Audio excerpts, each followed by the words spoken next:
All right. It's Kevin Garcia, a.k.a. the Puerto Rican Kid KG. If you don't know who this is, you just got problems. But honored always with the legendary, the one and only Hall of Famer, Sugar Shane Mosley.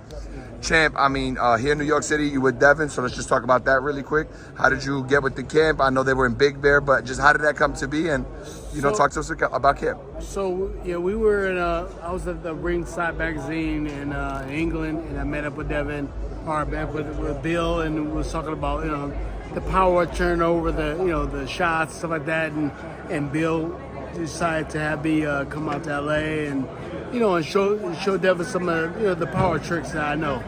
And from there we started out. He's like, you know what? I think Big Bear would be a nice place. I said, yeah, Big Bear definitely be a nice place for him to do a training camp.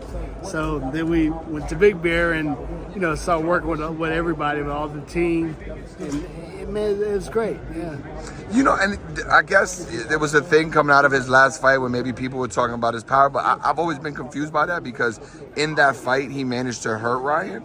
Yeah. But, let's just talk about his power today, based on some of the work you've done with him. What do you think he's at and what do you think Ryan could expect? No, I think that, not Ryan, you mean Jose. Jose, excuse me. Man, they argue so much, I'm getting confused. So Jose. Yep, Jose, exactly. He could definitely expect some good snap and good power.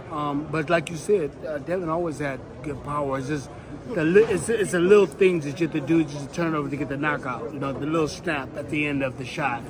And I was just kind of showing him that, and where he can feel it. I took him to the process of it, he can feel it, and know the knockout shot when he throws it. So now he knows it, and yeah, it could be very deadly for a lot of people he fights now. You thinking KO this week? I believe 6th, 7th round he gets him. There you go. Some other things I want to talk to you about, camps that you're associated with, Jake Paul, somebody who you've done work with in the past. I know you guys got a great relationship. Yeah. He's taking on Julio Cesar Chavez Jr. Just your thoughts on your fight, and if he wins, do you think that he finally gets legitimized a little bit more as a full-fledged fighter? I think that this fight would definitely legitimize Jake Paul being a fighter. I mean, he is a fighter. I think that he's a fighter, and he's been working out. He's been, training. He's been training as a fighter for a long time, and for 6 years now. So, I mean, he's a fighter. He's fighting good fights, and for him to fight Julio Cesar Chavez Jr. Yeah, That's a long name, Chip. Yeah, for him to fight Chavez Jr. That one. It's gonna be It's going to be great. He's a former world champion, and he knows how to fight. He does that fight on the inside. And that's what we're going to see, if Jake can actually mix it up with somebody on the inside instead of staying on the outside all the time, throwing shots and stuff.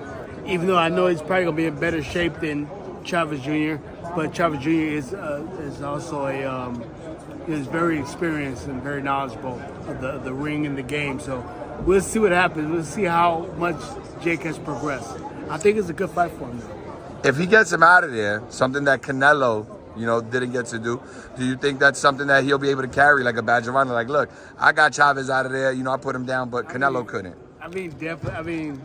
Just getting him out of there, like a real fighter, a former world champion. Even though he's not the same person he was, but being able to get somebody else like Chavez Jr. out of there, that'd be amazing. For sure. Last week, fight of the year, some people are saying so far.